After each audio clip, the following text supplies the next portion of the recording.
El alba se arrastraba sobre el borde del pantano de Achafalaya, una luz gris y vacilante que luchaba por atravesar la densa niebla.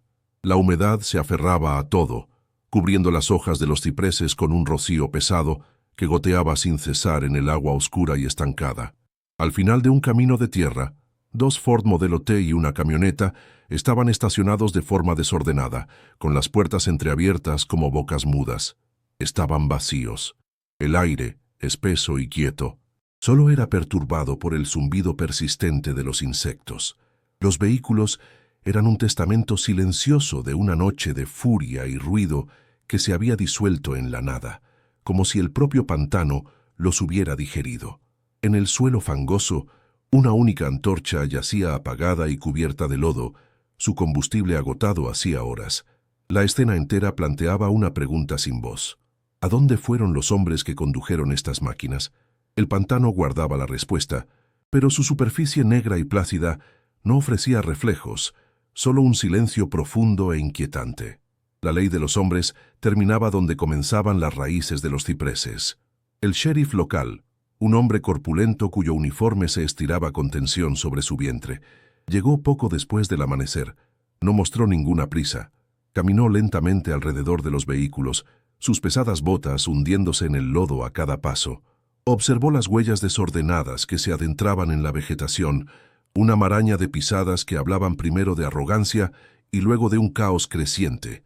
Sus ayudantes, de pie a una distancia respetuosa, esperaban una orden que él no tenía intención de dar. El sheriff se agachó y recogió una túnica blanca y sucia, enredada en la rama baja de un arbusto espinoso. La examinó sin expresión, como si fuera un simple trozo de tela perdida, y no el uniforme de un poder secreto que gobernaba las noches de aquel condado. Plegó la tela con una calma deliberada, un acto de limpieza, de borrar una evidencia inconveniente antes de que pudiera convertirse en una pregunta incómoda.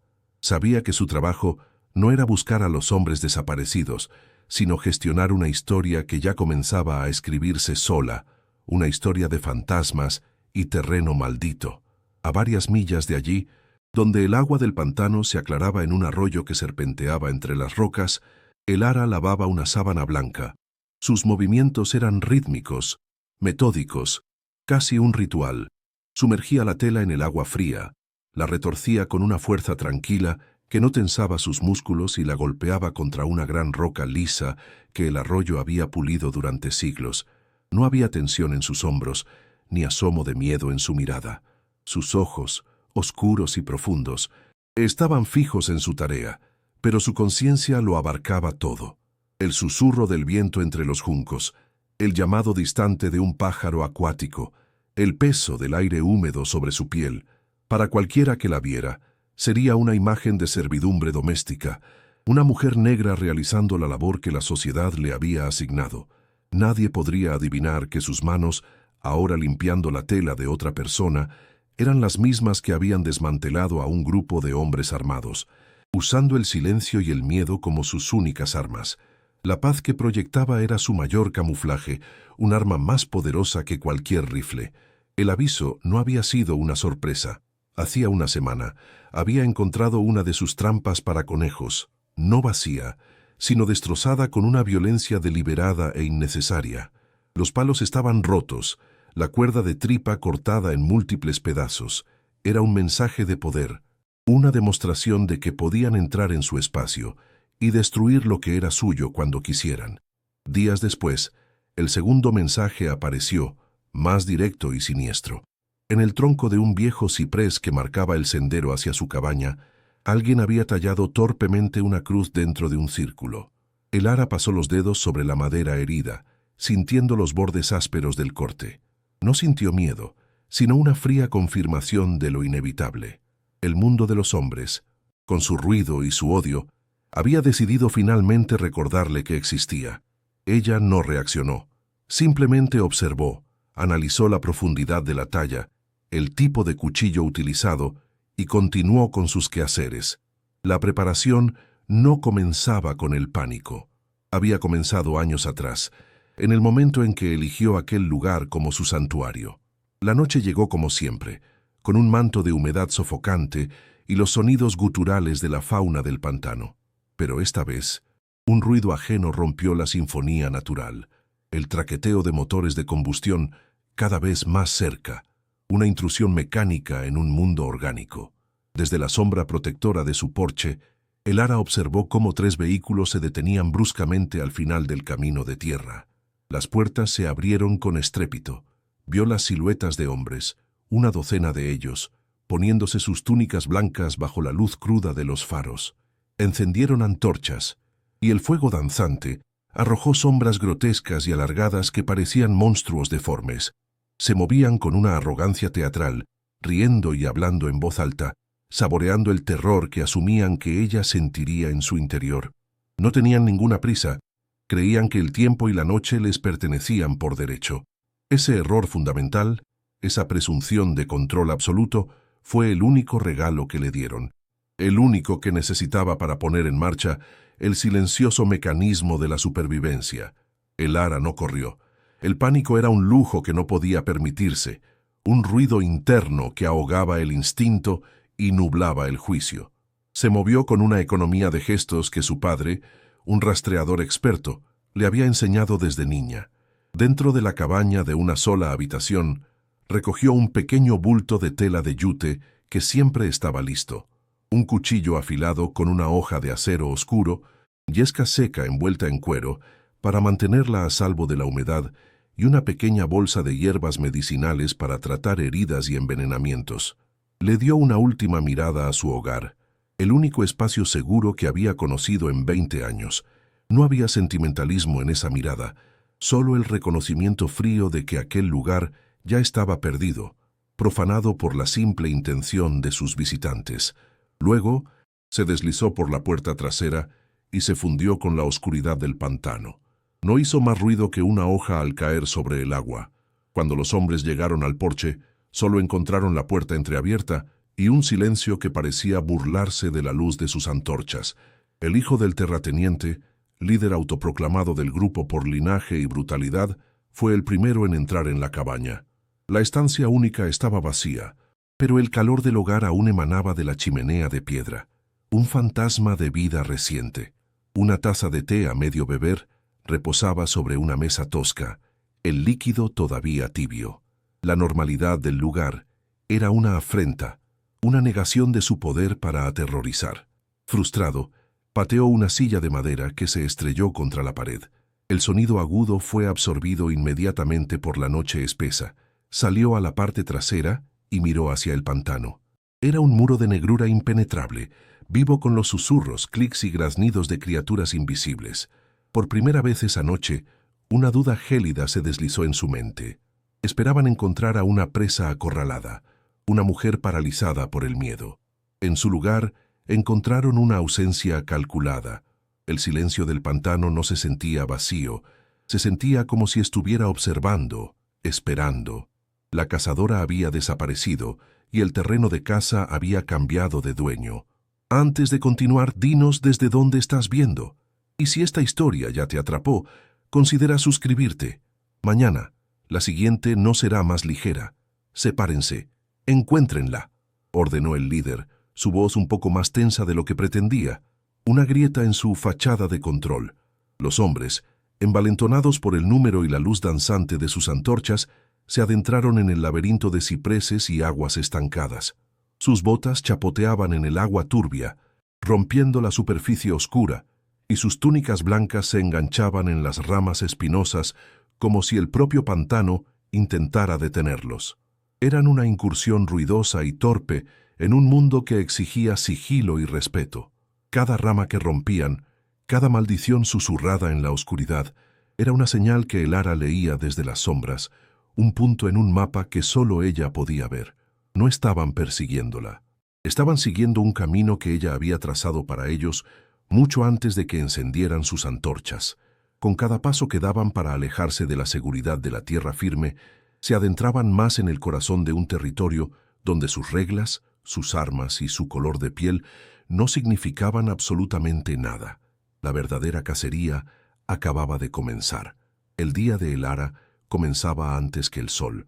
En esa hora gris y suspendida, donde la noche aún no se ha rendido, y la mañana duda en nacer. No necesitaba un reloj. El pulso del pantano era su único cronómetro. El primer llamado de una garza nocturna, el cambio sutil en la densidad de la niebla, el momento exacto en que el coro de ranas toro cedía el paso al zumbido de los insectos diurnos. Estos eran los engranajes de su existencia. Se movía por su pequeña cabaña de una sola habitación con una fluidez silenciosa. Cada gesto un ahorro de energía, cada paso colocado con la precisión de un animal que conoce su territorio. No había prisa en sus movimientos, solo un propósito ininterrumpido.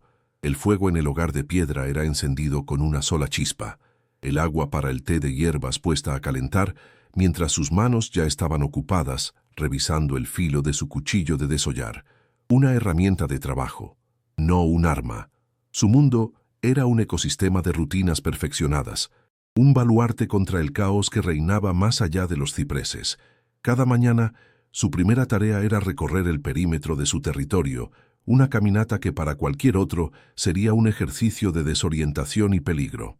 Para el ara, era leer el periódico del día. Seguía los senderos apenas visibles que solo ella conocía, sus ojos escudriñando el suelo de fango y hojarasca. Leía las historias escritas durante la noche, el paso de una familia de mapaches, la marca del vientre de una serpiente de agua, las huellas de un ciervo que se había acercado a beber. Revisaba sus trampas, la mayoría de ellas diseñadas para capturar conejos o alguna ave acuática. No era solo por sustento, era una forma de mantener una conversación silenciosa con el entorno. Cada trampa intacta era una confirmación del equilibrio. Cada trampa exitosa era un regalo que aceptaba con un respeto solemne. El pantano proveía, pero también exigía atención constante. Ignorar sus señales, susurros y advertencias era una invitación a la desaparición, una lección que su padre le había inculcado con una paciencia inflexible, como tallar madera dura. De vuelta en la cabaña, preparaba el trabajo que la conectaba con el mundo exterior, el trabajo que definía su existencia a los ojos de los demás. Recogía los bultos de ropa sucia de las dos familias blancas para las que lavaba. Eran sábanas, sacamisas de hombre, vestidos de mujer, telas que olían a vidas que no eran la suya, a habitaciones en las que nunca entraría, a una comodidad que le era ajena. Cargaba la pesada cesta de mimbre sobre su cadera, un peso familiar que había moldeado su postura a lo largo de los años. Antes de partir, se tomaba un momento en el porche, mirando hacia el este, hacia el pueblo. Era una pausa deliberada, una preparación mental. El viaje no era largo en distancia, pero cruzaba una frontera invisible. Dejaba atrás un mundo de leyes naturales, predecibles y justas en su indiferencia, para entrar en un mundo gobernado por los caprichos de los hombres, un terreno mucho más traicionero que cualquier ciénaga o nido de serpientes. Allá su conocimiento y sus habilidades no valían nada. Su única herramienta de supervivencia era la invisibilidad. El sendero que salía del pantano era angosto y sinuoso, una cicatriz de tierra compactada que serpenteaba entre las raíces gigantes de los cipreses. A medida que avanzaba, la vegetación se volvía menos densa, la luz del sol más directa y el aire perdía parte de su humedad sofocante. Los sonidos también cambiaban. El coro orgánico del pantano era reemplazado gradualmente por ruidos más ásperos, el ladrido lejano de un perro, el crujido de una carreta, eventualmente el zumbido distante de un motor. El ara sentía este cambio en su piel. Su cuerpo se ajustaba instintivamente. Sus hombros se encorvaban ligeramente, su mirada bajaba para enfocarse en el camino inmediatamente frente a ella. Su paso se volvía menos fluido, más el andar cansino de una trabajadora. Se estaba poniendo un disfraz, una máscara de insignificancia que era esencial para navegar por el territorio hostil que se extendía más allá de su santuario. Era una transformación tan sutil que nadie la notaría, pero para ella era tan consciente como ponerse una armadura, pieza por pieza. La llegada al pueblo siempre era un asalto sensorial. Las calles polvorientas, los edificios de madera con sus fachadas descoloridas, el olor a estiércol, serrín y el humo del carbón. La gente se movía con una lentitud impuesta por el calor, pero había una tensión subyacente en el aire, una jerarquía invisible que dictaba cada interacción. El ara caminaba por el borde de la calle, nunca por las aceras de madera reservadas para los blancos. Mantenía la cabeza gacha, su presencia reducida a la de una sombra funcional, la lavandera en su ruta semanal. Nadie la saludaba, y ella no esperaba que lo hicieran. Su existencia era aceptada como parte del paisaje, tan natural e ignorada como un poste de cerca o una zanja de drenaje. Sabía que esta invisibilidad era una forma de protección. Ser notada, ser recordada, era invitar al escrutinio. Y el escrutinio en aquel lugar era el primer paso hacia el peligro. Su objetivo era simple: entregar la ropa limpia, recoger la sucia y desaparecer de nuevo en el pantano antes del anochecer. Su primera parada era la casa del terrateniente, una estructura de 2 pisos pintada de blanco que parecía vigilar el pueblo desde una pequeña elevación. La esposa del terrateniente, una mujer delgada de gestos crispados, la recibía en la puerta trasera. Nunca la invitaba a entrar. El intercambio era breve y puramente funcional. La mujer inspeccionaba la ropa limpia con ojo crítico, buscando la más mínima mancha o imperfección. El ara esperaba en silencio, su rostro una máscara de paciencia servil. Luego, la mujer le entregaba la cesta con la ropa sucia de la semana y unas pocas monedas. No había palabras de agradecimiento, solo una transacción fría que reafirmaba el abismo entre sus mundos. Para la esposa del terrateniente, el ara no era una persona, sino un servicio, un par de manos que realizaban una tarea desagradable. El ara aceptaba este rol sin protesta. Protestar era hacer ruido, y el ruido atraía a los depredadores. Ella había aprendido a moverse en silencio, tanto en el bosque como entre los hombres. La segunda parada era en la casa del dueño de la ferretería, un hombre corpulento que rara vez le dirigía la palabra. Su esposa seguía un ritual similar al de la mujer del terrateniente. El proceso se repetía con una monotonía que adormecía el alma. Cestas intercambiadas, monedas contadas, un asentimiento mudo como única despedida. En estos momentos, el ara se convertía en una observadora pasiva de su propia vida, una espectadora de las rutinas que la mantenían viva. Observaba los detalles, una nueva grieta en los escalones del porche, el tipo de flores plantadas en el jardín, el llanto de un niño dentro de la casa. Recopilaba información sin un propósito consciente, un hábito arraigado por años de necesitar entender su entorno para sobrevivir en él. Cada detalle era una pieza de un rompecabezas que no sabía si alguna vez necesitaría resolver, pero que su instinto le decía que debía memorizar de todos modos. La supervivencia, le había enseñado su padre, no se trataba de luchar, sino de saber. Saber dónde pisar, saber cuándo esconderse, saber a quién evitar. El viaje de regreso a través del pueblo era la parte más tensa de su rutina. Con la cesta ahora llena y pesada, su paso era más lento. Era en este tramo donde los encuentros casuales eran más probables. Las miradas de los hombres blancos que se congregaban en el porche de la tienda general la rozaban con una mezcla de desdén y posesión, como si su mera presencia en su espacio fuera una ofensa que toleraban por conveniencia. Ella sentía sus ojos en su espalda, una presión física que la instaba a caminar más rápido. Aprendió a no reaccionar, a no mostrar ninguna emoción. El miedo era una provocación. La ira era un suicidio. Su rostro permanecía sereno, sus ojos fijos en el suelo polvoriento unos metros por delante. Su mente, sin embargo, estaba alerta, trazando las posiciones de cada hombre, notando quiénes estaban bebiendo, quiénes la miraban con una fijeza particular. Era un cálculo de amenazas constante y agotador, un arte que dominaba a la perfección. Un día, mientras cruzaba la plaza principal, un grupo de jóvenes blancos bloqueaba su camino. Entre ellos estaba el hijo del terrateniente, un hombre de unos 20 años, cuya arrogancia era tan palpable como el calor del mediodía. Se reían ruidosamente, su presencia ocupando todo el espacio.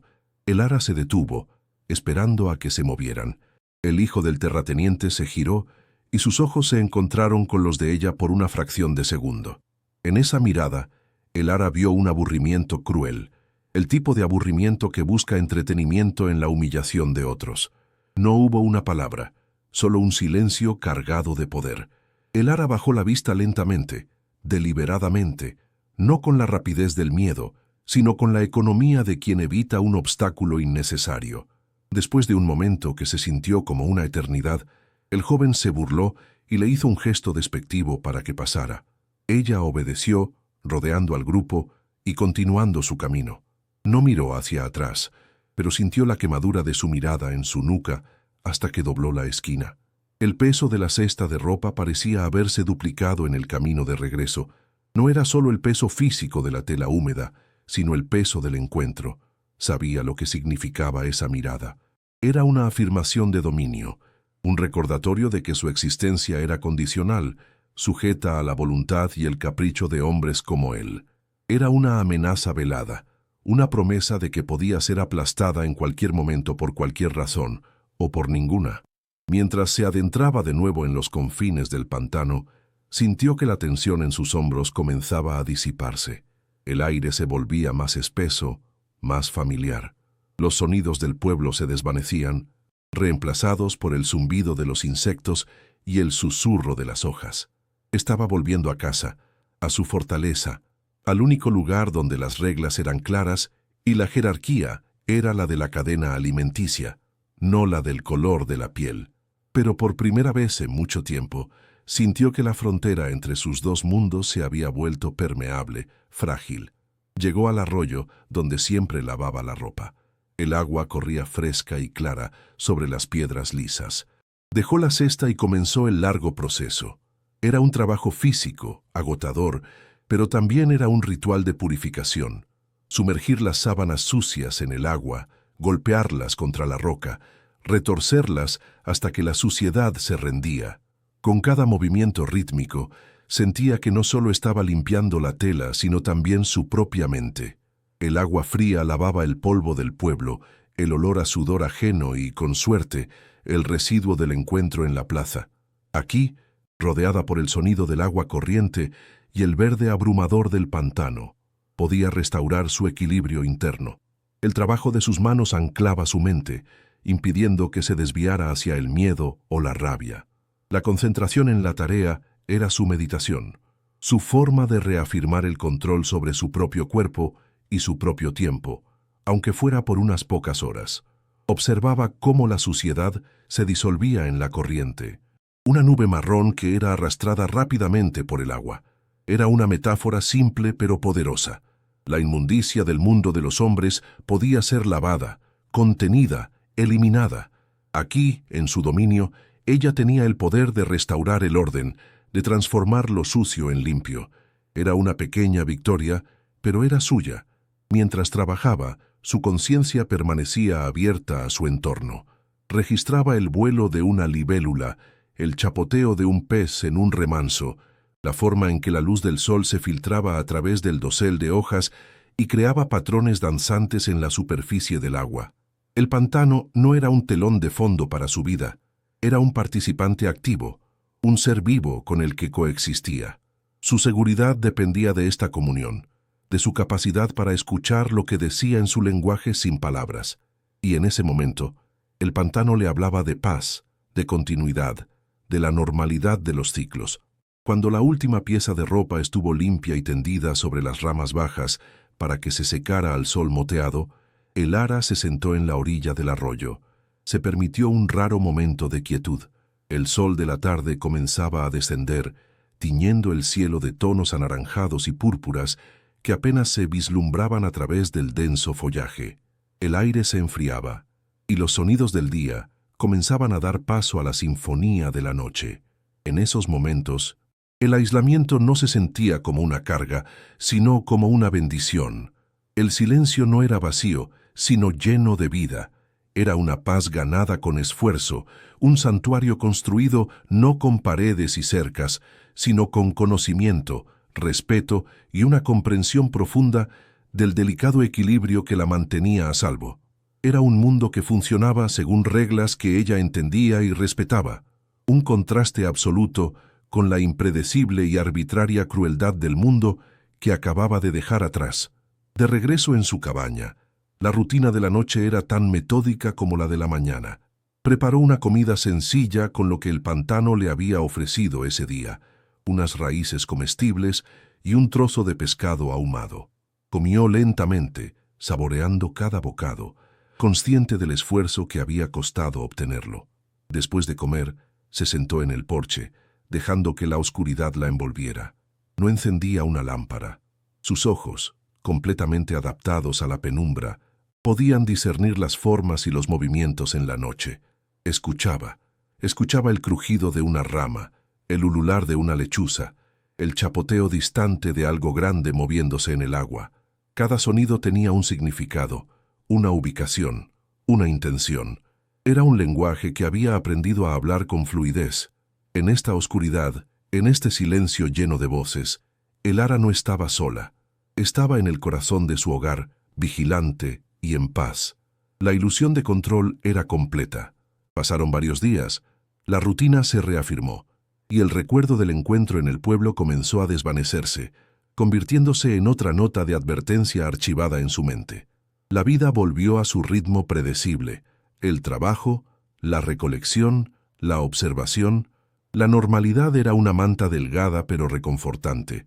El ara se movía a través de sus días con la misma eficiencia silenciosa, su conexión con el pantano, su única constante. La confianza en su aislamiento, en la impenetrabilidad de su santuario, se restauró. El mundo de los hombres, con su ruido y su odio, parecía de nuevo lejano, una amenaza contenida al otro lado de la frontera de cipreses. Creía que si permanecía lo suficientemente quieta, lo suficientemente silenciosa, la olvidarían. Era la estrategia que la había mantenido a salvo durante 20 años. No tenía por qué ser diferente ahora. La previsibilidad era su escudo, la rutina su armadura.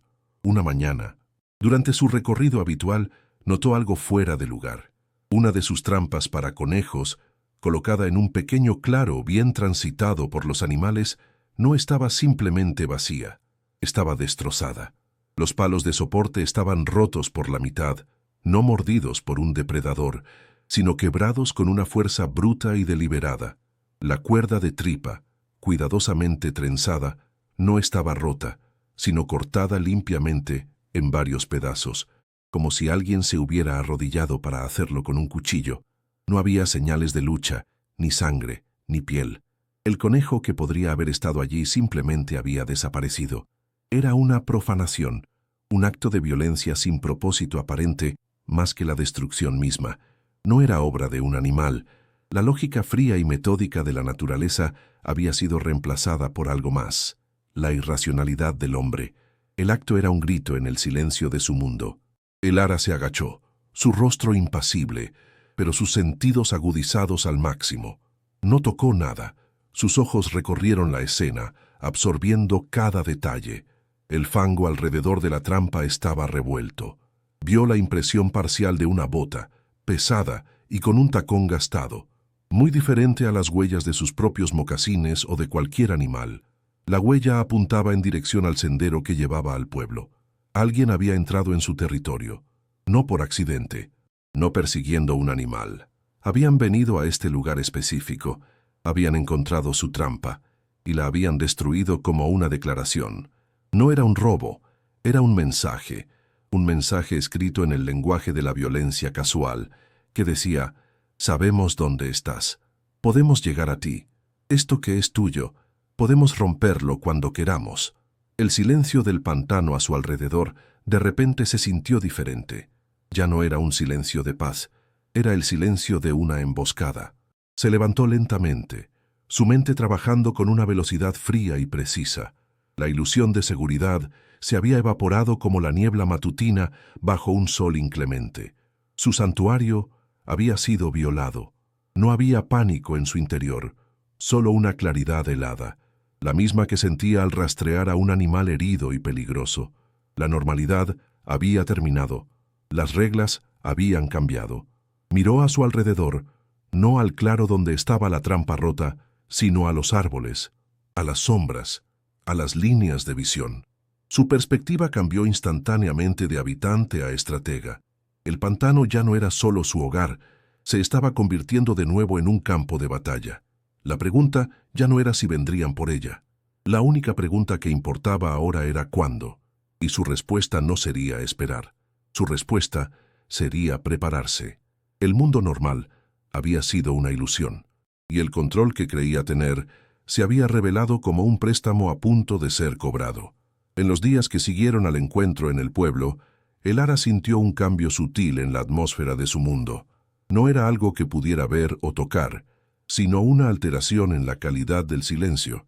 El pantano seguía con sus ritmos inmemoriales, pero para ella, el susurro de las hojas de ciprés llevaba ahora un matiz de advertencia, y el graznido de una garza en la distancia sonaba menos como un saludo y más como una alarma. Continuó con sus rutinas con una disciplina férrea, lavando la ropa en el arroyo, revisando sus trampas, recolectando hierbas. Sin embargo, sus movimientos, aunque externamente idénticos, estaban ahora imbuidos de una nueva capa de conciencia. Su cuerpo era una herramienta de trabajo, pero su mente se había convertido en un puesto de escucha, un centinela en alerta perpetua. La paz que había construido durante 2 décadas se sentía ahora como un cristal delgado, con una fisura invisible que se extendía lentamente por su superficie. Intentó atribuir la sensación a la simple fatiga, al residuo del desprecio que había sentido en los ojos del hijo del terrateniente. La arrogancia y el odio eran venenos que podían infectar la mente mucho después de que la fuente hubiera desaparecido. Pero su instinto, afilado por una vida de supervivencia, le decía que era algo más. Era una perturbación en el patrón, una nota discordante en la sinfonía del pantano. Mientras trabajaba, sus ojos se desviaban constantemente hacia el sendero que conectaba su mundo con el de los hombres. Escuchaba el crujido de cada rama, el chapoteo de cada animal en el agua, discerniendo si el sonido pertenecía al orden natural o si era una intrusión. La invisibilidad que había cultivado con tanto esmero se sentía ahora vulnerable.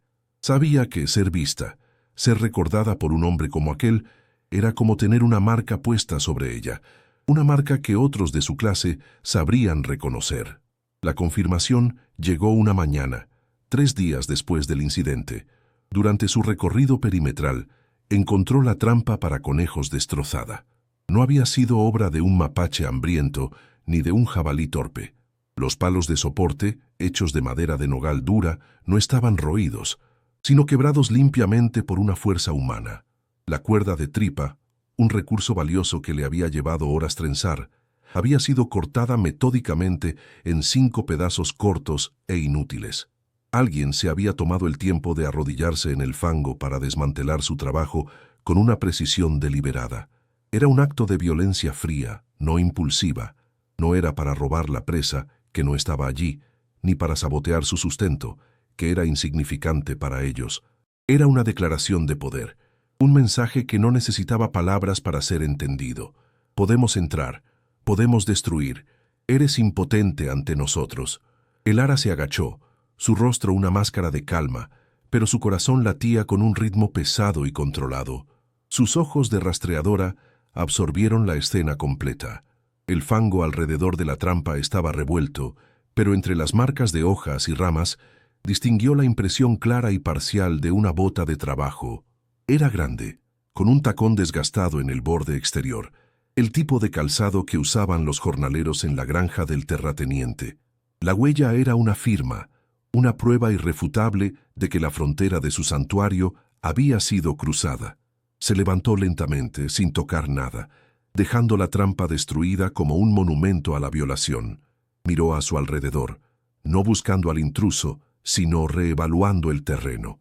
Cada árbol, cada matorral, cada sombra ya no era parte de su hogar, sino un posible escondite, una línea de fuego, una ventaja táctica. La pregunta ya no era si volverían, la pregunta era cómo y cuándo. El resto del día, Elara se movió con un propósito renovado. La ilusión de normalidad se había desvanecido por completo, reemplazada por la cruda realidad de su situación. Su código moral, su aversión a la violencia, no había cambiado, pero su enfoque estratégico se agudizó. No pensaba en luchar, sino en evadir, en disuadir, en hacer que el costo de perseguirla fuera demasiado alto. Recorrió los senderos menos conocidos cerca de su cabaña. no como una recolectora, sino como un general inspeccionando su campo de batalla.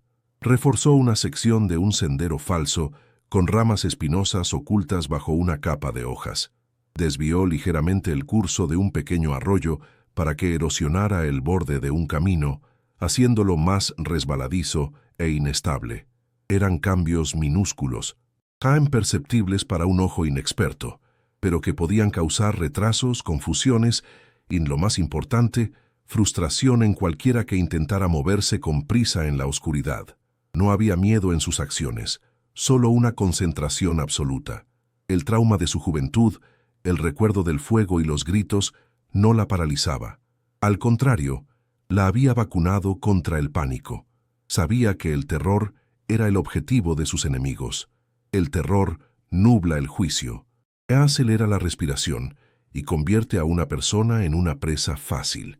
Ella se negaba a darles esa satisfacción. En su lugar, canalizó esa energía fría en una preparación metódica. Limpió y afiló su cuchillo de desollar hasta que el borde brilló débilmente a la luz del sol filtrado. Revisó su pequeño alijo de hierbas medicinales, asegurándose de tener suficientes para tratar cortes, fiebres y, sobre todo, mordeduras de serpiente. Su padre le había enseñado que la preparación no era un signo de miedo, sino de respeto por el adversario y por la vida misma.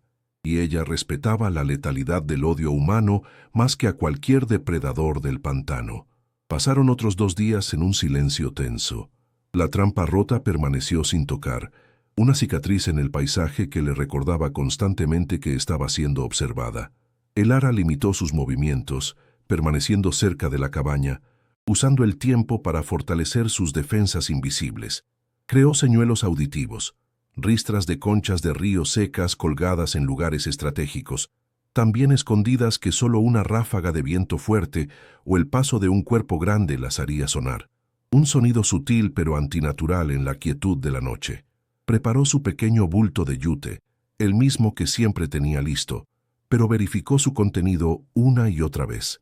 El cuchillo, la yesca envuelta en cuero, una pequeña cantimplora de agua y tiras de tela limpia.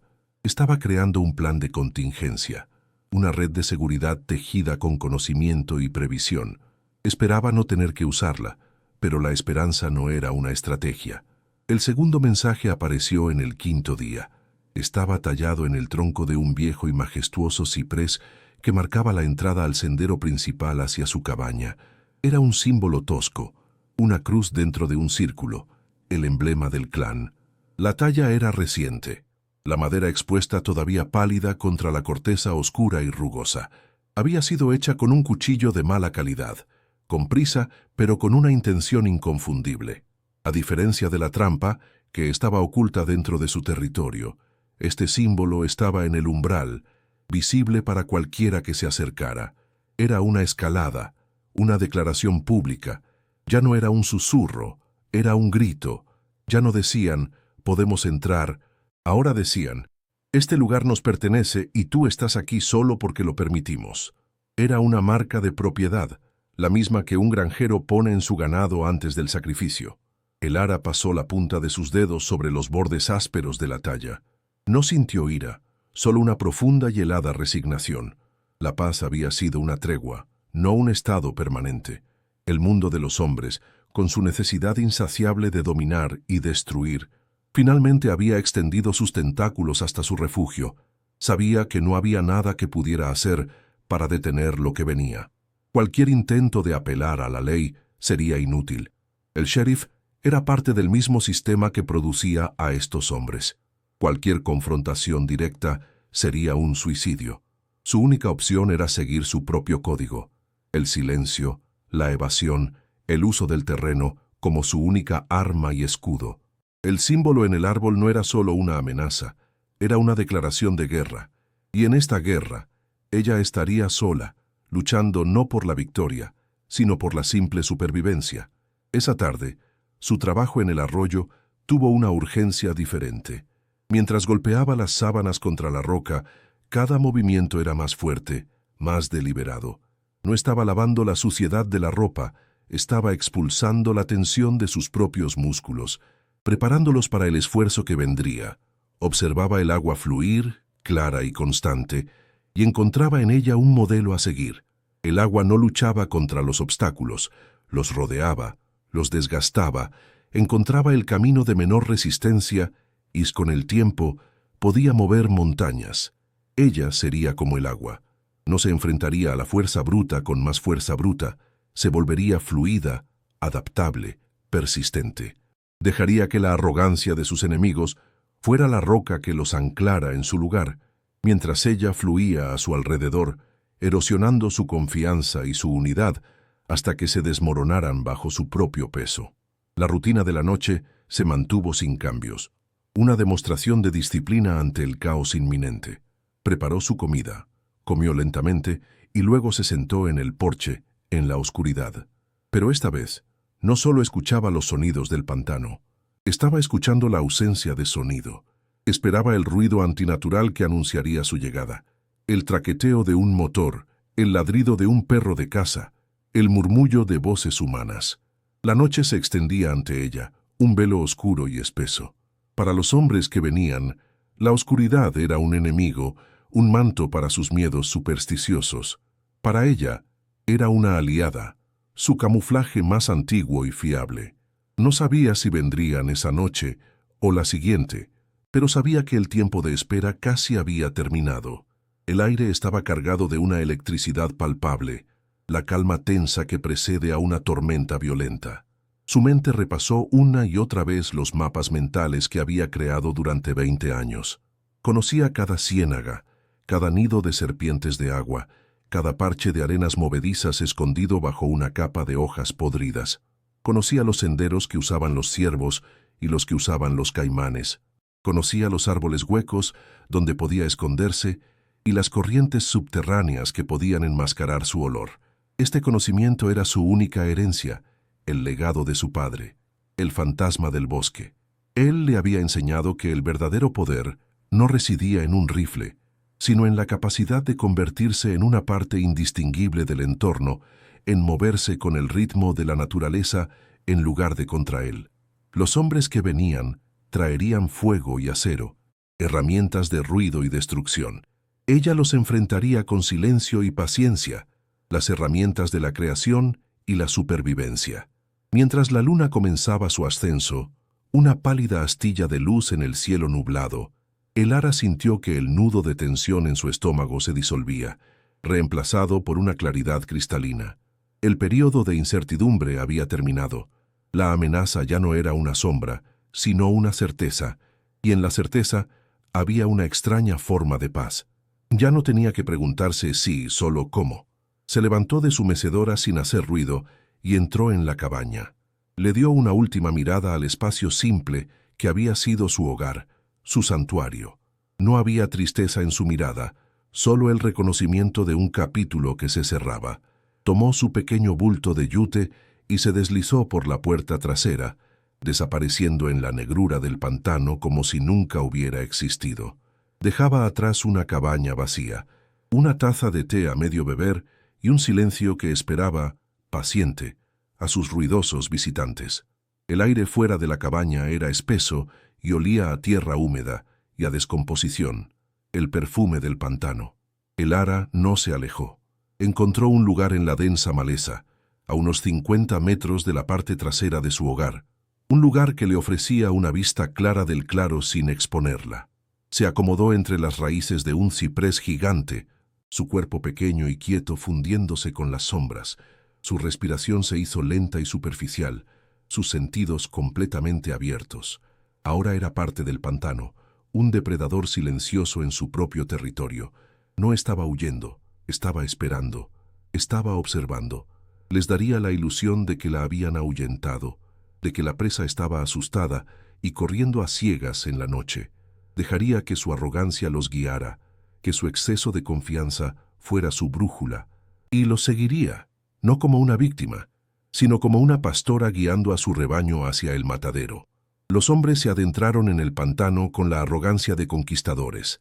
Sus antorchas cortaban la densa oscuridad en jirones anaranjados, arrojando sombras danzantes que convertían los cipreses en monstruos retorcidos. Reían en voz alta, sus voces ásperas una profanación en la santidad gutural de la noche. Se sentían dueños de la situación, una docena de hombres armados contra una mujer sola. Para ellos, la cacería era un rito de poder, una reafirmación de su dominio sobre todo lo que consideraban suyo, y eso incluía la noche, la tierra y la vida de Elara. Sus pesadas botas chapoteaban en el agua estancada, un ruido torpe y ajeno que anunciaba su presencia a kilómetros. No concebían el fracaso. No podían imaginar que cada paso que daban no era una persecución, sino la entrada voluntaria a una trampa tejida con la propia geografía del lugar. Una trampa que no tenía paredes de acero, sino de miedo y desorientación. Desde las sombras de un denso matorral de palmitos, Elara los observaba. Su respiración era tan lenta y superficial que no empañaba el aire húmedo frente a su rostro. No sentía miedo, solo una fría y concentrada lucidez. Sus ojos, completamente adaptados a la oscuridad, veían más allá de los círculos de luz de las antorchas. Analizaba su formación desordenada, la forma en que sostenían sus rifles con una familiaridad descuidada, la disciplina inexistente que se deshacía con cada broma y cada trago de una petaca. Su ruido era un mapa. Su luz era un faro que la guiaba. No eran cazadores, eran intrusos torpes, ciegos a todo lo que no estuviera directamente iluminado por su fuego. Ella no veía una docena de hombres. Veía 12 puntos de luz separados, 12 fuentes de ego, cada una de ellas una debilidad que podía ser explotada. El pantano era su tablero de ajedrez, y ellos acababan de hacer su primer movimiento predecible. El líder, el hijo del terrateniente, detuvo al grupo en una bifurcación del sendero. Señaló un rastro de ramas rotas que se desviaba hacia una zona más densa y pantanosa. Ella fue por aquí, afirmó con una confianza absoluta. 2 de ustedes, vayan y córtenle el paso por el otro lado del arroyo. El rastro era una fabricación de Elara, una invitación obvia que había creado menos de una hora antes. Era un cebo simple, diseñado para apelar a su impaciencia y a su creencia en su propia superioridad como rastreadores. 2 hombres, envalentonados por la orden, se separaron del grupo principal, sus antorchas abriéndose paso en una nueva dirección. La manada había sido dividida. La primera fisura en su monolítica confianza había aparecido, no por un ataque, sino por su propia arrogancia. Elara observó cómo las 2 luces se alejaban, una resta simple que cambiaba toda la ecuación del poder. El terreno mismo se convirtió en su primer adversario real. El sendero que seguían, cuidadosamente elegido por Elara, se disolvía gradualmente en un fango espeso y pegajoso que se aferraba a sus botas como si tuviera vida propia. Cada paso requería un esfuerzo consciente, extrayendo sus pies con un sonido obsceno y succionador. Las enredaderas espinosas, invisibles en la oscuridad, se enganchaban en sus túnicas blancas, rasgando la tela y la piel debajo. El aire, pesado y sin brisa, estaba vivo con nubes de mosquitos que se metían en sus ojos, oídos y bocas. Las bromas cesaron, reemplazadas por maldiciones ahogadas y el sonido de respiraciones fatigosas. El pantano no los atacaba, simplemente existía, y su mera existencia era una fuerza agotadora que minaba su energía y su moral con una indiferencia pasiva pero implacable. La cacería se estaba convirtiendo en un trabajo arduo y miserable. La visión de las túnicas blancas, moviéndose como fantasmas torpes entre los árboles, le trajo un recuerdo no deseado. No era una imagen clara, sino un eco sensorial de su adolescencia. El olor acre del queroseno impregnando el aire nocturno, el sonido de una risa colectiva que no contenía alegría, sino una crueldad febril. Sintió el calor de un gran fuego en su mejilla, aunque la noche actual era fría y húmeda. Recordó el peso de la mano de su padre sobre su hombro, una presión que no era para consolarla, sino para anclarla, para obligarla a permanecer absolutamente quieta y silenciosa mientras el mundo de su infancia ardía. El recuerdo no trajo pánico, sino que afiló su determinación. Ya había visto a estos fantasmas antes, sabía de qué estaban hechos, sabía que su poder residía en el terror que inspiraban, y ella había dejado de sentir terror hacía mucho tiempo. Uno de los hombres de la retaguardia, un jornalero corpulento llamado Silas, Tropezó y cayó de bruces. Su antorcha siseó y se apagó al contacto con el agua. Cuando intentó levantarse, descubrió que su pierna derecha estaba hundida hasta la rodilla en un lodo con la consistencia de cemento húmedo. Cuanto más luchaba, más profundo se hundía.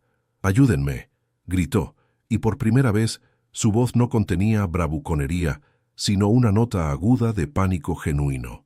El grupo se detuvo, volviéndose para mirar su aprieto con una mezcla de molestia y creciente ansiedad.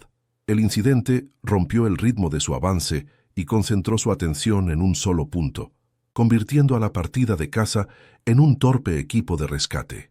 Estaban agrupados, frustrados y completamente distraídos, exactamente como el Ara había previsto que estarían al guiarlos por aquel antiguo lecho de arroyo seco. Mientras los hombres luchaban por liberar a Silas del lodo, un sonido atravesó la noche. Era el llamado bajo y gutural de una lechuza barrada, un sonido común en el pantano. Pero este llamado no provenía de las copas de los árboles, sino del nivel del suelo, y desde una dirección donde no había árboles lo suficientemente grandes para albergar a un ave así. El Ara, agazapada a menos de 30 metros de distancia, había emitido el sonido usando solo sus manos ahuecadas, una habilidad que su padre le había enseñado.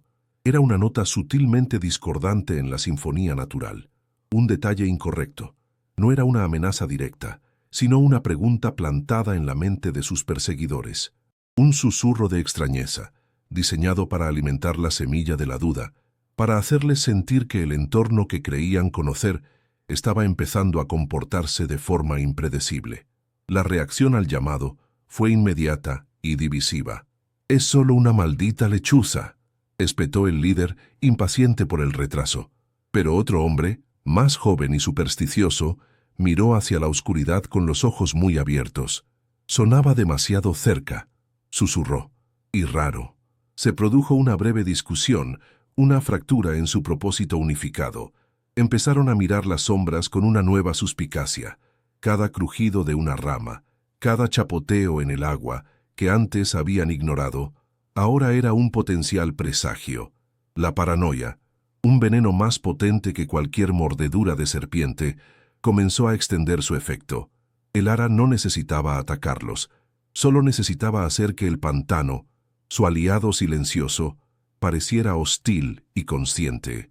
Estaba convirtiendo su entorno en un arma psicológica, volviendo sus propios miedos primarios contra ellos. En su mente, escuchó la voz tranquila y grave de su padre, una lección impartida durante una noche de tormenta muchos años atrás. Los hombres ruidosos confían solo en lo que ven con sus ojos y oyen con sus oídos, le había dicho mientras le enseñaba a identificar las llamadas de los animales nocturnos.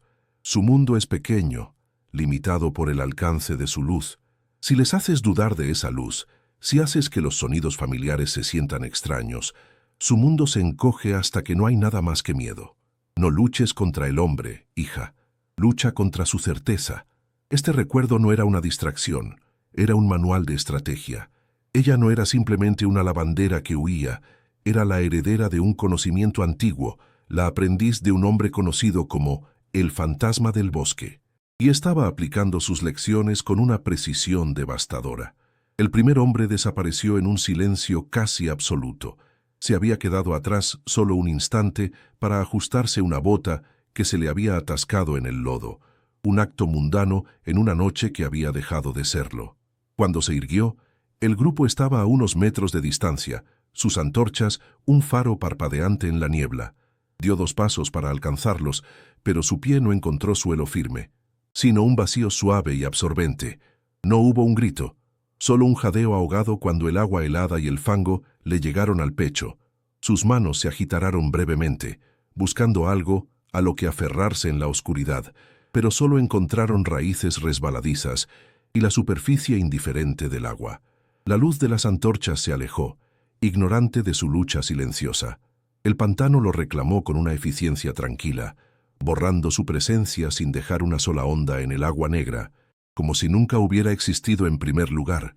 Fue solo cuando se detuvieron para descansar sobre un pequeño montículo de tierra firme que alguien notó la ausencia. «¿Dónde está Jebediah?», preguntó uno de los hombres. Se contaron, una y otra vez.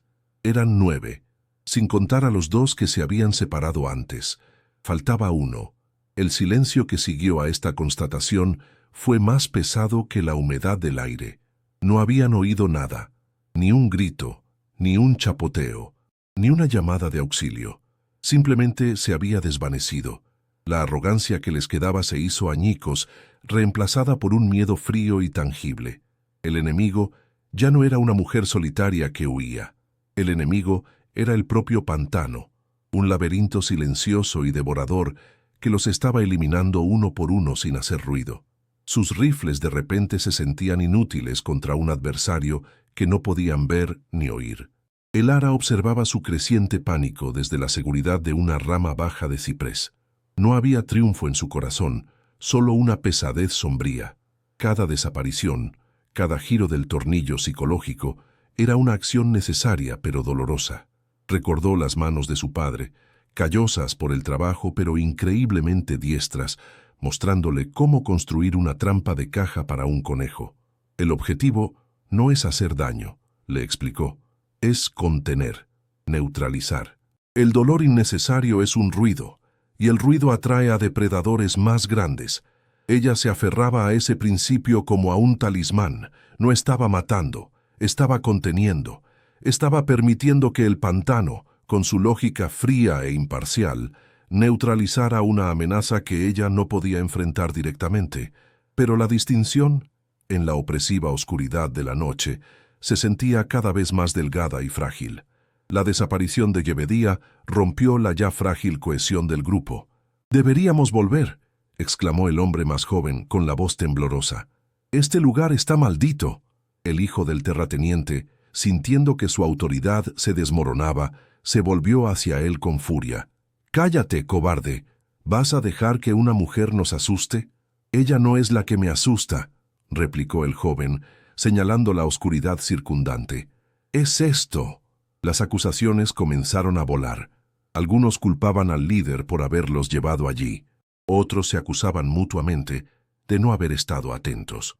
La fraternidad del odio se reveló como una alianza superficial, incapaz de soportar la presión del miedo real. Estaban dejando de ser un grupo de cazadores para convertirse en una colección de individuos aterrorizados, cada uno preocupado únicamente por su propia supervivencia. Elara se movió en silencio, aprovechando su desorden. Su siguiente movimiento fue sutil. No los condujo a otra trampa de lodo, sino hacia un estrecho paso de tierra que serpenteaba a través de una sección de aguas más profundas y quietas, un lugar conocido por los lugareños como el nido de la serpiente. No necesitaba hacer nada más.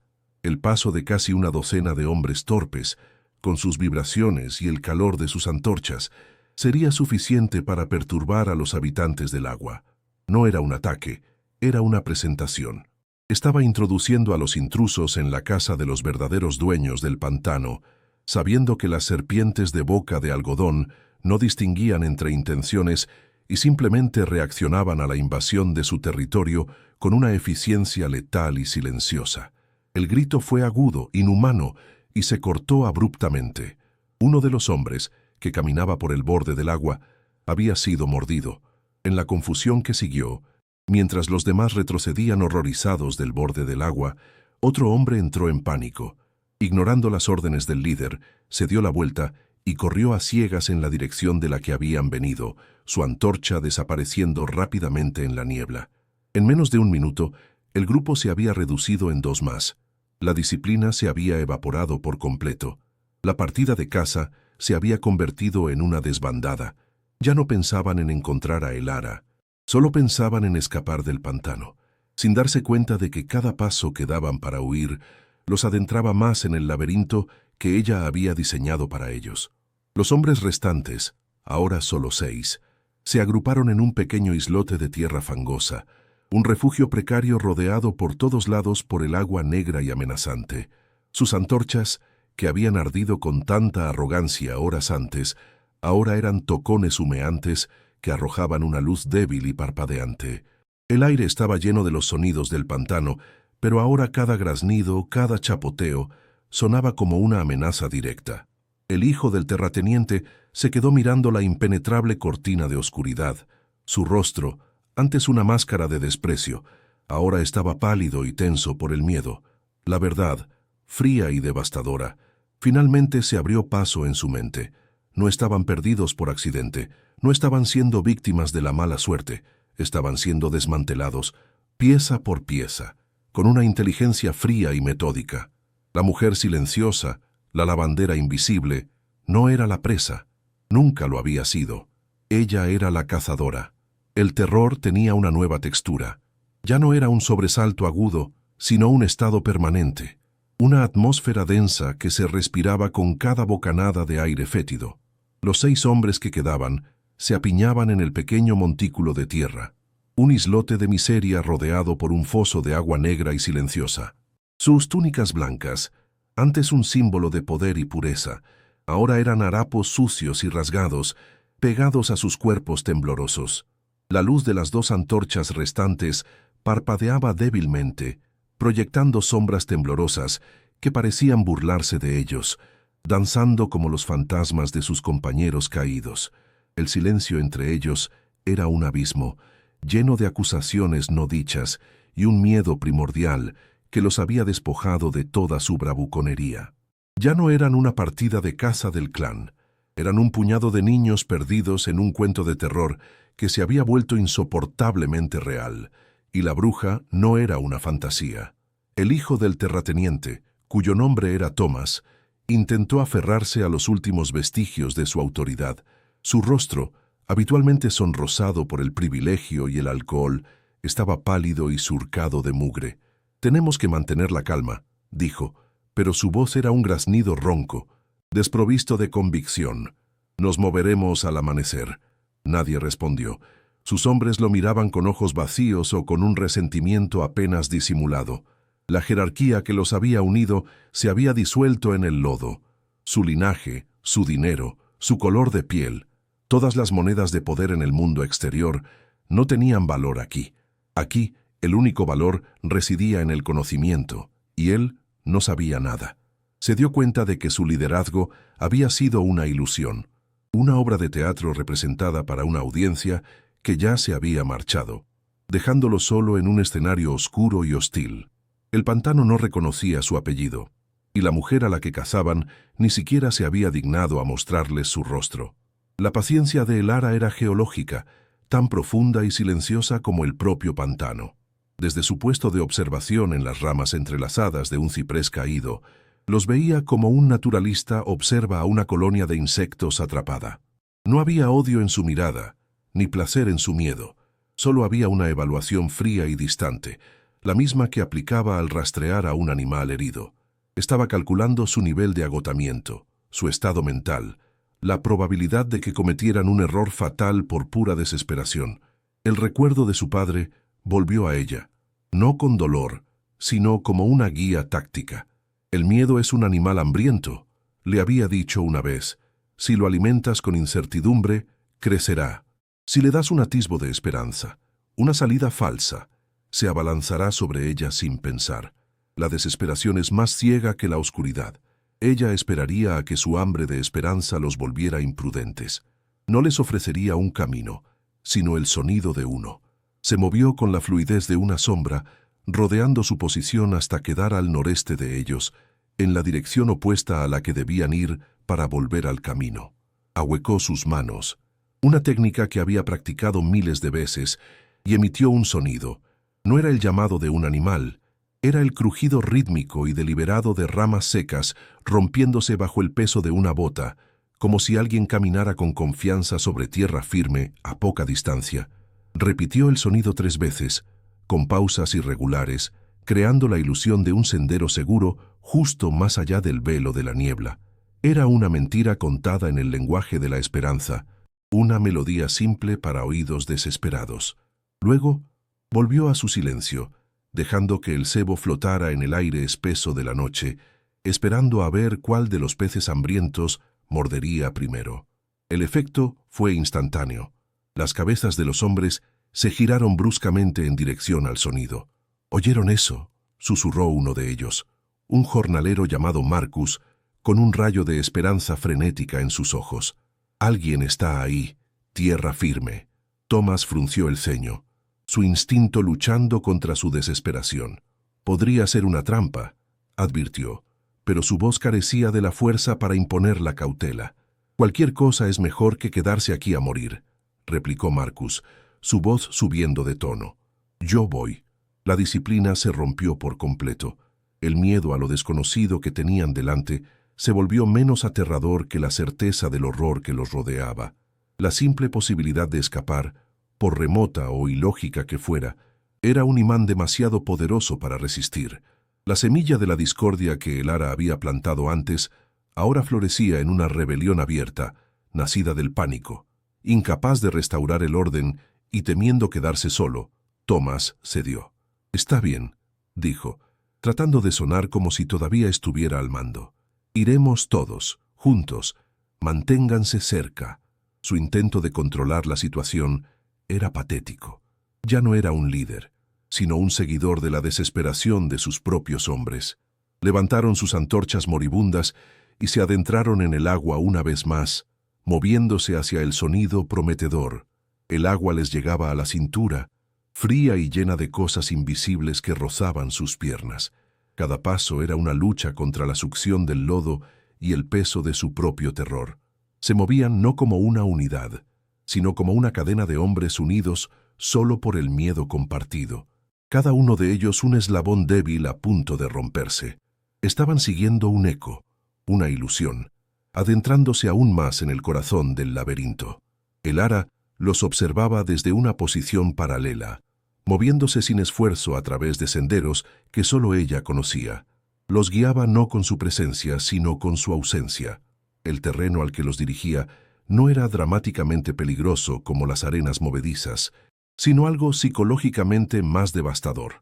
Un laberinto de cipreses jóvenes y tupidos, todos idénticos en la penumbra. Era un lugar donde cada dirección parecía la misma, donde los puntos de referencia desaparecían y el sentido de la orientación se disolvía. No había una amenaza obvia, solo la creciente certeza de estar irrevocablemente perdido. Era una trampa para la mente, diseñada para desmantelar la razón y dejar solo el pánico. La falsa esperanza del sonido los había conducido a la verdadera prisión de la desorientación. Pronto, ni siquiera sabrían en qué dirección habían venido. Marcus, el que había instigado el movimiento, iba en cabeza, impulsado por su optimismo desesperado. «Ya casi llegamos», gritó, aunque no había ninguna evidencia que apoyara su afirmación. En su prisa, no vio la alfombra de musgo verde brillante que cubría una sección del suelo. Parecía sólida, pero debajo había un pozo de agua estancada y raíces podridas. Su pie se hundió, su cuerpo perdió el equilibrio y cayó hacia adelante con un grito ahogado. La antorcha que sostenía se le escapó de la mano y aterrizó en el agua con un siseo final, sumiendo al grupo en una oscuridad casi total, rota solo por la luz parpadeante de la última antorcha. Oyeron un chapoteo, seguido de un silencio espantoso. «¡Marcus!», gritó alguien. No hubo respuesta. Se había desvanecido, tragado por una trampa que no tenía dientes, solo profundidad y oscuridad. El pánico se convirtió en histeria. La pérdida de la penúltima antorcha fue casi tan devastadora como la pérdida de otro hombre. La oscuridad se cerró sobre ellos, opresiva y absoluta. El hombre que sostenía la última antorcha, un granjero de mediana edad llamado Henry, la agarró como si fuera el último talismán contra la locura. «Tenemos que volver», gimió, su voz quebrada por el terror. «¿Volver a dónde?», espetó otro. «No sé ni dónde estamos». Se giraban en círculos, sus movimientos torpes y desesperados. El laberinto de cipreses los había devorado. Cada árbol era un carcelero idéntico al anterior. La promesa de tierra firme se había revelado como una invitación a una tumba de agua. Y ahora estaban atrapados, ciegos y a merced de una cazadora que ni siquiera necesitaba estar cerca para matarlos. El pantano estaba haciendo todo el trabajo por ella. Elara se detuvo, escuchando el eco de sus gritos de pánico. No sentía satisfacción, solo un profundo y agotador vacío. Cada paso de su plan funcionaba con una precisión matemática, pero cada éxito la alejaba más de la paz que había buscado. Estaba desmantelando a estos hombres no con sus manos, sino con su conocimiento, usando sus mentes y el entorno como sus herramientas. Pero el proceso la estaba vaciando, obligándola a habitar un espacio mental frío y calculador que era la antítesis de su código moral. Recordó la calidez de la mano de su padre, pero ahora el recuerdo estaba teñido de la fría lógica de sus lecciones de guerra. Para sobrevivir, se estaba convirtiendo en el fantasma que su padre había sido, una leyenda silenciosa nacida del dolor y la necesidad. La victoria, si llegaba, sabría a cenizas. La última antorcha comenzó a chisporrotear, su llama encogiéndose y amenazando con morir. Este pequeño drama de fuego y combustible se convirtió en el centro de su universo. Los 4 hombres restantes la miraban con un terror infantil. Cuando la llama se extinguiera, la oscuridad sería total, y con ella, cualquier esperanza de supervivencia. Fue en ese momento cuando la frágil alianza se rompió por completo. Uno de los hombres, en un acto de pura desesperación animal, se abalanzó sobre Henry, intentando arrebatarle la antorcha. «¡Dámela! ¡Yo la llevaré!», gritó. Henry lo empujó protegiendo la llama con su cuerpo. «¡Aléjate!». Comenzaron a forcejear en el agua hasta las rodillas, una lucha patética y torpe en la penumbra moribunda, peleando por unos minutos más de luz como si fuera el último trozo de pan del mundo. Thomas observaba la pelea con una parálisis total. Su mente, finalmente, conectó todos los puntos: la trampa destrozada, el símbolo en el árbol, el silencio de la cabaña, el llamado antinatural de la lechuza, los senderos que no llevaban a ninguna parte, los sonidos fantasmales que los guiaban a la perdición. No había sido mala suerte, no era una maldición, era un diseño, una arquitectura de terror construida por una mente brillante y paciente. La mujer a la que habían venido a aterrorizar, a poner en su lugar, los había estado moviendo como piezas en un tablero desde el momento en que pisaron el borde del pantano. Ella conocía cada uno de sus movimientos antes de que los hicieran porque era ella quien los estaba provocando. La lavandera silenciosa, la sombra en el borde del pueblo, era una estratega de una inteligencia que él no podía empezar a comprender. Mientras los otros 2 hombres seguían luchando, un tercer hombre, el más joven del grupo, simplemente se rindió. Dejó caer su rifle en el agua con un chapoteo sordo y comenzó a caminar en una dirección aleatoria, sollozando suavemente. «No puedo más», murmuraba para sí mismo. «No puedo más». Se alejó de la luz, de la lucha, de la realidad, y fue consumido por la oscuridad en cuestión de segundos. No hubo un grito, solo el sonido decreciente de sus pasos chapoteando en el agua hasta que se desvaneció por completo. Ya no importaba si se ahogaba o si simplemente se perdía para siempre. Su mente se había roto. El ara lo había derrotado sin tocarlo, sin siquiera mirarlo. Había desmantelado su cordura, que era el único mapa que podría haberlo guiado fuera de allí. En medio de la pelea por la antorcha, ésta finalmente cayó al agua. Un siseo, un destello final, y luego la nada. La oscuridad fue instantánea y absoluta, un golpe físico que les robó el aliento. Un grito ahogado se elevó de uno de los hombres, y luego el sonido de alguien corriendo a ciegas, tropezando y cayendo en el agua.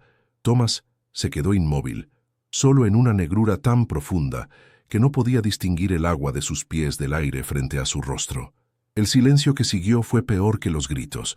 Era un silencio lleno de la certeza de su abandono. Todos sus hombres se habían ido, víctimas de la oscuridad, del pantano, de su propio miedo.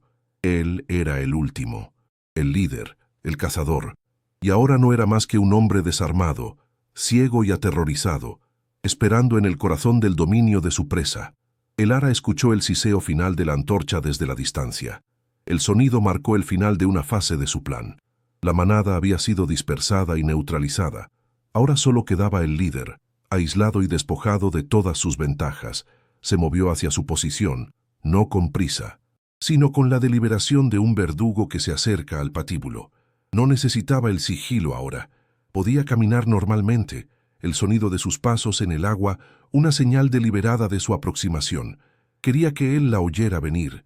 Quería que supiera que el juego había terminado y que las reglas estaban a punto de cambiar por última vez. La inversión de poder ya no era silenciosa. Estaba a punto de anunciarse con cada paso que ella daba a través del agua oscura y fría que lo rodeaba. Thomas escuchó los pasos. Eran ligeros, rítmicos, seguros. No era el chapoteo torpe y asustado de sus hombres, era el andar de alguien que conocía el terreno bajo el agua como la palma de su mano. El sonido venía hacia él, sin vacilación, cortando la oscuridad. Levantó su rifle, pero sus manos temblaban tan violentamente que apenas podía sostenerlo.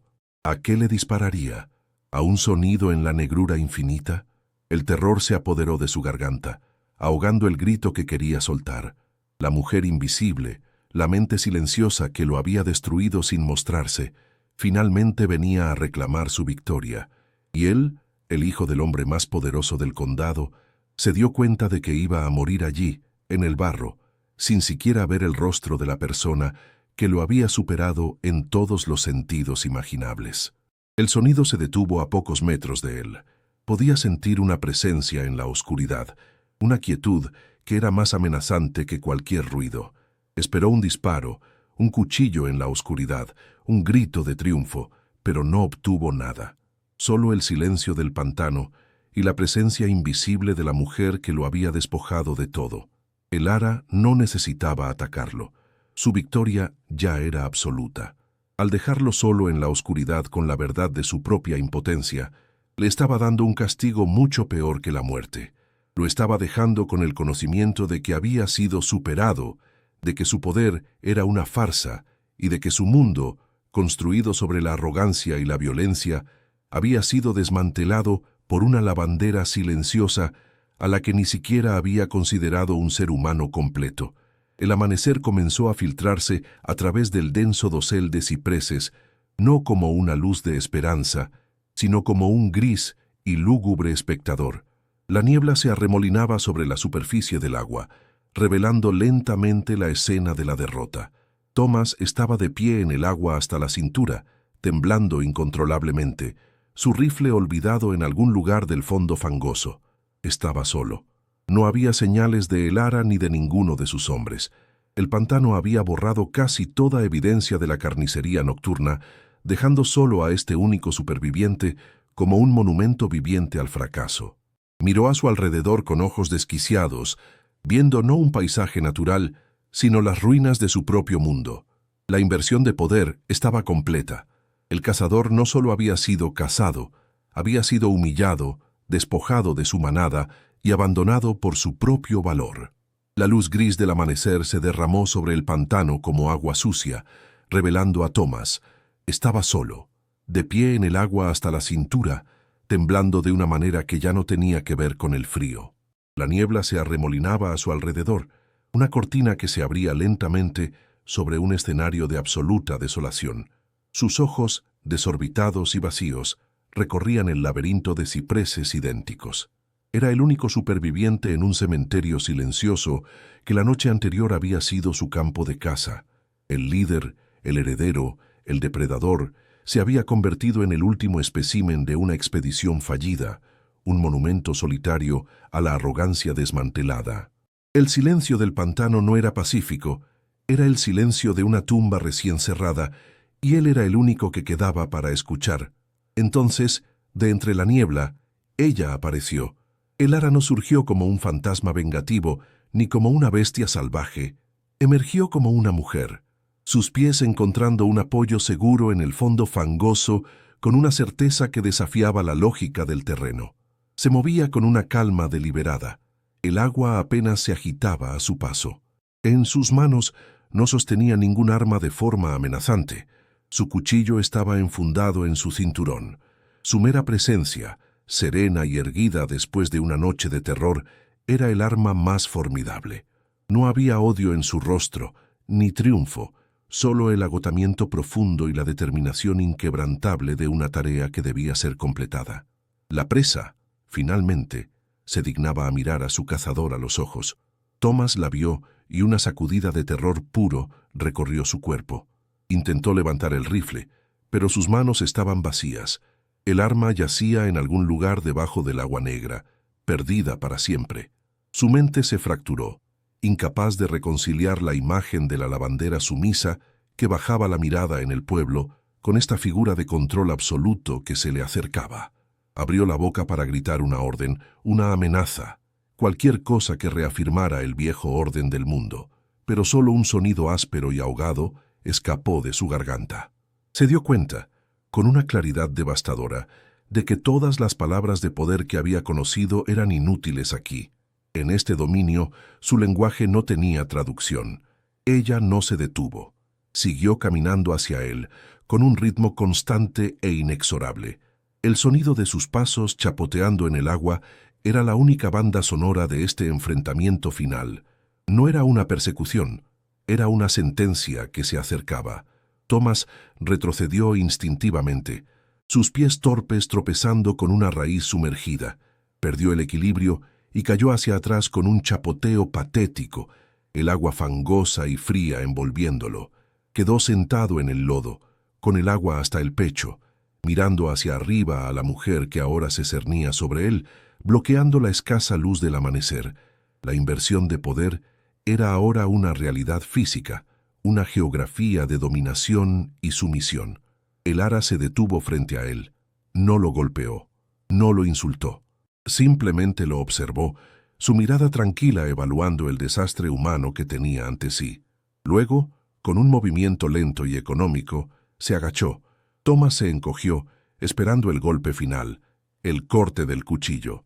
Pero su mano no fue a su arma. Se extendió hacia el cinturón de él y con una firmeza impersonal, desabrochó la funda de su cuchillo de caza y lo sacó. El mango de hueso se sentía ajeno y torpe en su mano. Él no ofreció resistencia. El gesto fue más humillante que cualquier acto de violencia. Le estaba quitando el último símbolo de su masculinidad, de su poder, no en una lucha, sino como se le quita un juguete peligroso a un niño. Por un instante, la imagen de su padre llenó su mente. Recordó sus manos, enseñándole a desarmar una trampa sin lastimar al animal atrapado. El objetivo no es el dolor, es el control, le había dicho. La crueldad es un ruido, la eficiencia es silenciosa. Vio en los ojos aterrorizados de Thomas los rostros de los hombres encapuchados de su juventud, la misma arrogancia, ahora reducida a un miedo abyecto. Esto no era venganza. La venganza era una pasión ruidosa. Esto era algo más frío, más pesado, la interrupción necesaria de un ciclo, un acto de contención tan sombrío y desprovisto de alegría como arrancar de raíz una planta venenosa. Era el cumplimiento de un deber que nunca había pedido. Finalmente, rompió el silencio. Su voz no era un susurro ni un grito. Era tranquila, firme y carente de toda inflexión emocional, como la de un médico dando un diagnóstico. «Tu madre te envía sus sábanas todos los martes», dijo. «Siempre huelen a tabaco rancio y a la naftalina que usa para alejar las polillas». El impacto de estas palabras, tan domésticas, tan íntimas, fue más devastador que cualquier amenaza.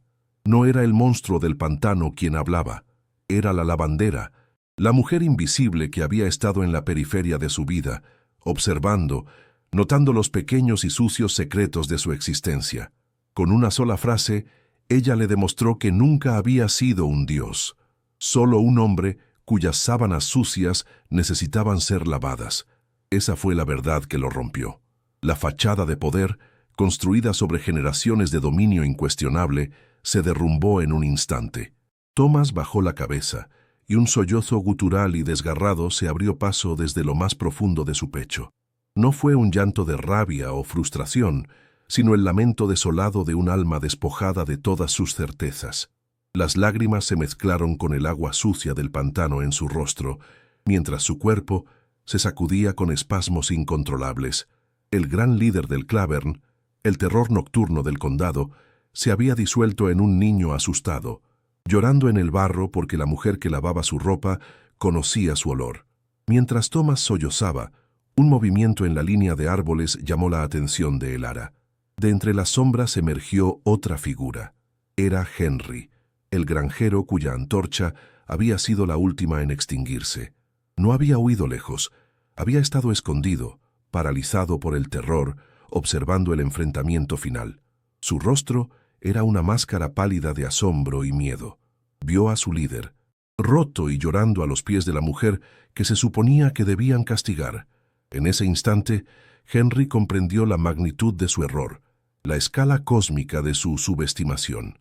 No habían sido derrotados por el pantano, habían sido superados por una inteligencia que operaba en un plano que ellos ni siquiera sabían que existía. El Ara apenas le dedicó una mirada a Henry. Su atención seguía centrada en su tarea. Con el cuchillo de caza de Thomas, cortó una larga tira de la tela blanca y sucia de su túnica. El sonido de la tela rasgándose fue agudo y definitivo en el silencio de la mañana.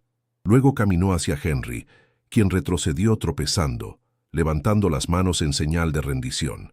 Sin decir una palabra, ella cortó una tira similar de su túnica también. No estaba recolectando trofeos, estaba recogiendo confesiones. Eran símbolos no de su victoria, sino de la profanación de ellos, pedazos de su poder fallido, ahora reducidos a simples harapos en sus manos. Sosteniendo las dos tiras de tela, una en cada mano, el Ara las ató juntas con un nudo simple y fuerte. El acto fue un juicio silencioso. No necesitaba decirles que los dejaría allí. No necesitaba amenazarlos con lo que les sucedería si alguna vez hablaban. El conocimiento de lo que había sucedido esa noche, la humillación de su derrota a manos de una mente solitaria y silenciosa, sería una prisión más efectiva que cualquier celda. Su destino ya no estaba en sus manos. Pertenecían al pantano, a la leyenda que ellos mismos habían ayudado a crear. Con un gesto final, se dio la vuelta, dándoles la espalda, un acto de despido tan absoluto como si hubieran dejado de existir. Se alejó con el mismo paso firme y seguro con el que se había acercado. No miró hacia atrás. La tensión que había mantenido su cuerpo rígido y alerta durante toda la noche comenzó a abandonarla, y con ella, la fuerza sobrehumana nacida de la necesidad. Sus hombros, antes rectos, se hundieron ligeramente bajo el peso de un agotamiento que iba más allá de lo físico. Había sobrevivido, había protegido su vida y su santuario, pero no había rastro de triunfo en su andar. Caminaba como un soldado que regresa de una batalla brutal, consciente de que la victoria y la pérdida son a menudo indistinguibles, dos caras de la misma moneda manchada de barro y miedo. Atrás, en el corazón del laberinto, Thomas y Henry se quedaron solos en la luz gris. No intentaron seguirla, no hablaron. Estaban paralizados, no por ataduras físicas, sino por las cadenas invisibles de la humillación y el terror primordial. Eran dos hombres despojados de todo, sus armas, su manada, su ideología y, lo más importante, su ilusión de superioridad. El pantano, indiferente, ya había comenzado el proceso de borrar su rastro, el agua lentamente alisando el lodo revuelto, los sonidos de la mañana volviendo a su ritmo natural. Eran náufragos en una isla de su propia creación, su historia terminando no con una explosión, sino con el silencio húmedo y devorador de la ciénaga. Cuando el Ara llegó al borde de su territorio, donde el pantano se rendía a la tierra más firme, el sol finalmente atravesó la niebla, arrojando largos rayos de luz dorada a través de los árboles. Se detuvo y miró hacia atrás, no a los hombres que había dejado, sino al paisaje que había sido tanto su escudo como su arma. El aire olía a vida y a muerte, a musgo húmedo y a miedo estancado. Su santuario, el lugar que había elegido por su paz y su silencio, había sido profanado, no por la presencia de los hombres, sino por los actos que ella se había visto obligada a cometer para sobrevivir. Había conservado su vida, pero la paz que había pasado 20 años construyendo se había hecho añicos para siempre. La victoria se sentía exactamente como el trauma que había intentado dejar atrás, solitaria, silenciosa e irrevocablemente triste. El Ara caminaba con el peso de la noche sobre sus hombros, un agotamiento que se había filtrado más allá de sus músculos y se había asentado en sus huesos. Cada paso para salir del pantano era un acto de voluntad monumental. El amanecer, que en otros tiempos le habría traído una sensación de renovación, ahora se sentía como una luz de interrogación, cruda y sin piedad, que exponía la suciedad y el desorden de la violencia. La niebla se disipaba lentamente, revelando un mundo que parecía el mismo, pero que se sentía irrevocablemente alterado. El aire, espeso y húmedo, ya no olía a vida y a tierra, sino al hedor metálico y estancado del miedo. No había alivio en la supervivencia, solo la pesada carga de haberla conseguido. Su santuario había sido defendido, pero la batalla había dejado cicatrices invisibles en el propio tejido del silencio que ella tanto había valorado. La paz había sido reemplazada por un vacío vigilante, y ella era su única guardiana. Al llegar al arroyo, el lugar de su trabajo, de su ritual de purificación, se detuvo. El agua corría clara y constante sobre las piedras lisas, indiferente a la carnicería que la noche había albergado. Era la misma agua, el mismo arroyo, pero ella ya no era la misma mujer. En su mano todavía apretaba el nudo hecho con las 2 tiras de tela blanca. Lo miró como si fuera un artefacto de otro mundo, un trozo de odio solidificado. Desató el nudo lentamente, sus dedos rígidos y torpes. No arrojó las tiras de tela al agua para que se las llevara la corriente. En lugar de eso, las colocó con cuidado sobre una roca seca, como si fueran la piel mudada de una serpiente venenosa. Eran una evidencia, no para la ley de los hombres, que no existía para ella, sino para su propia memoria.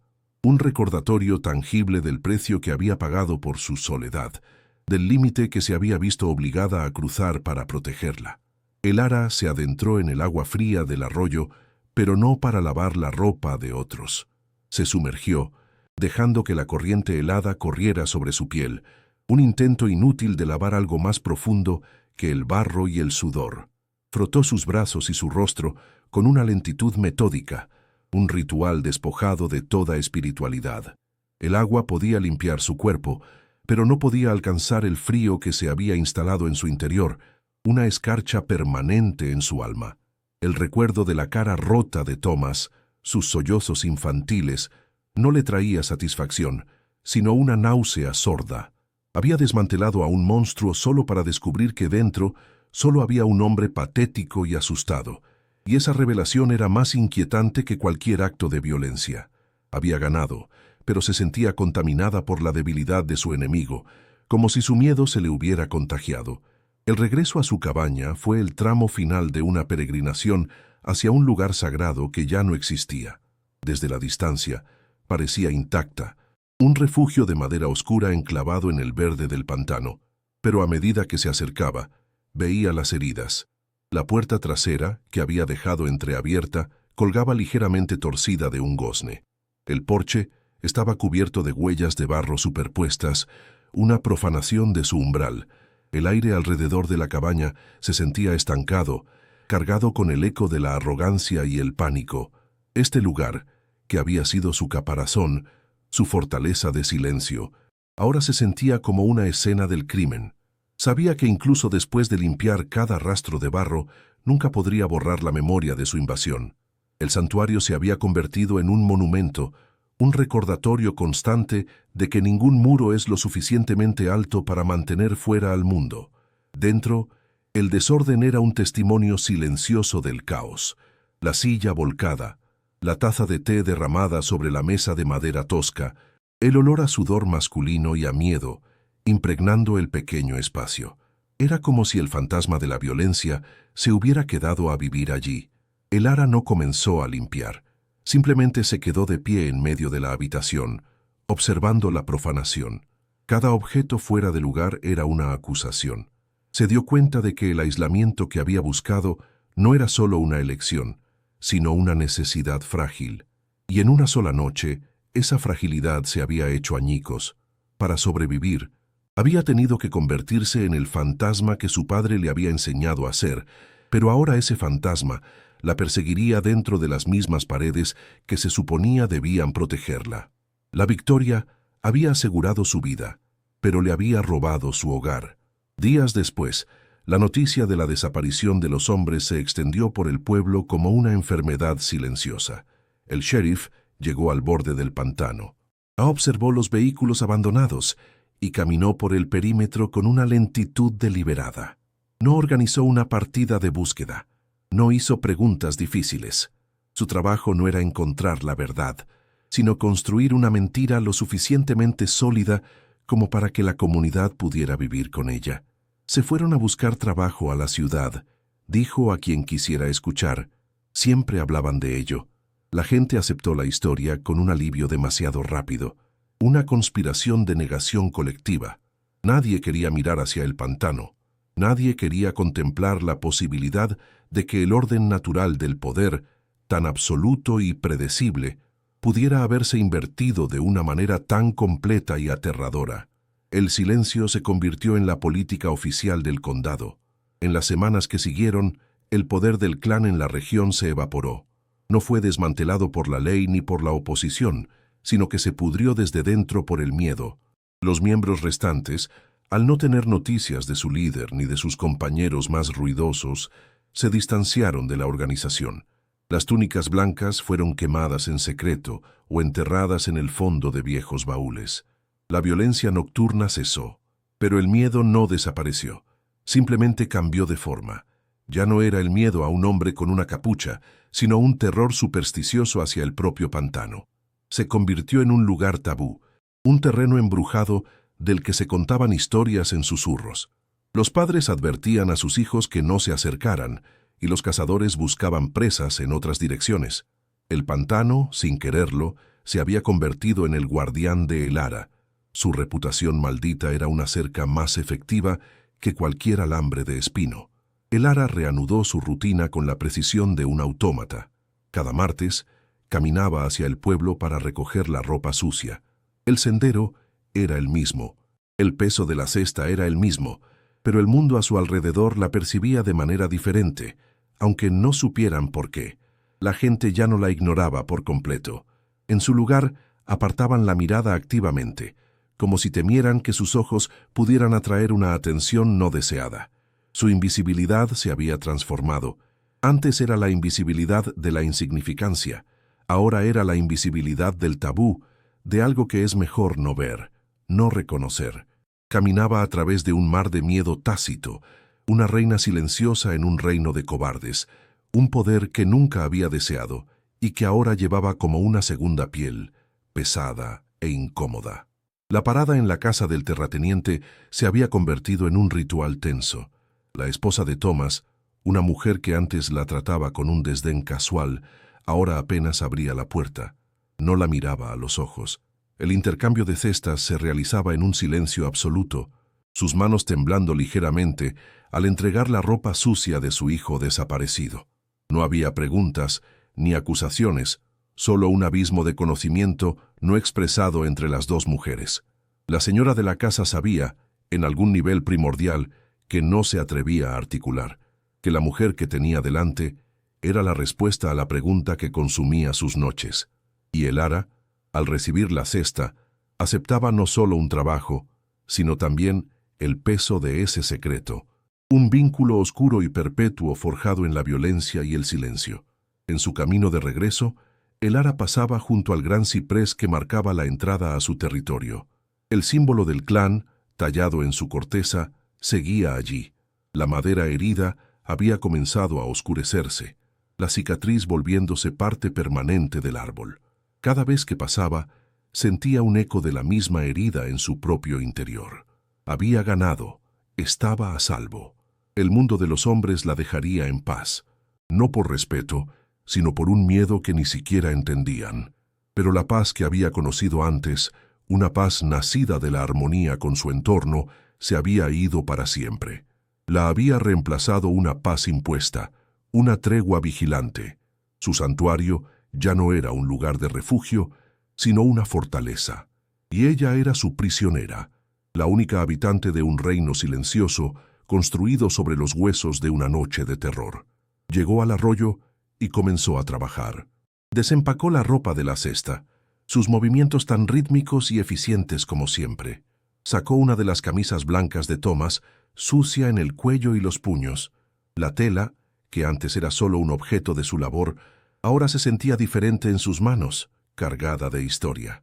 La sumergió en el agua clara y fría, y el líquido se arremolinó alrededor de la tela, comenzando su trabajo de limpieza. Elara golpeó la camisa contra la roca lisa, el sonido hueco y regular rompiendo el silencio de la tarde. Pero sus ojos no estaban fijos en su tarea. Su mirada se había elevado, pasando por encima del agua corriente, hacia la profunda y oscura quietud del pantano. Estaba lavando la suciedad del mundo de los hombres, como siempre, pero ahora sabía que algunas manchas nunca desaparecen del todo. Simplemente se desvanecen en el agua, esperando volver a subir a la superficie. La imagen final es la de Elara en el arroyo, de espaldas a la cámara. Sus brazos se mueven con una fuerza constante, golpeando la ropa contra la roca. El sol de la tarde se filtra a través de los cipreses, creando patrones de luz y sombra sobre el agua. Es una escena de trabajo doméstico, casi pacífica en su monotonía. Pero hay una rigidez en su postura, una tensión en sus hombros que contradice la calma del entorno. Su cabeza está ligeramente girada, como si estuviera escuchando algo que solo ella puede oír, un eco proveniente de las profundidades del pantano. No hay resolución en su rostro, que no vemos, solo la continuación interminable de un ciclo. Ha sobrevivido, pero la guerra no ha terminado. Simplemente se ha mudado a su interior, donde luchará en silencio, día tras día, junto al agua que corre pero que nunca podrá lavar por completo la memoria.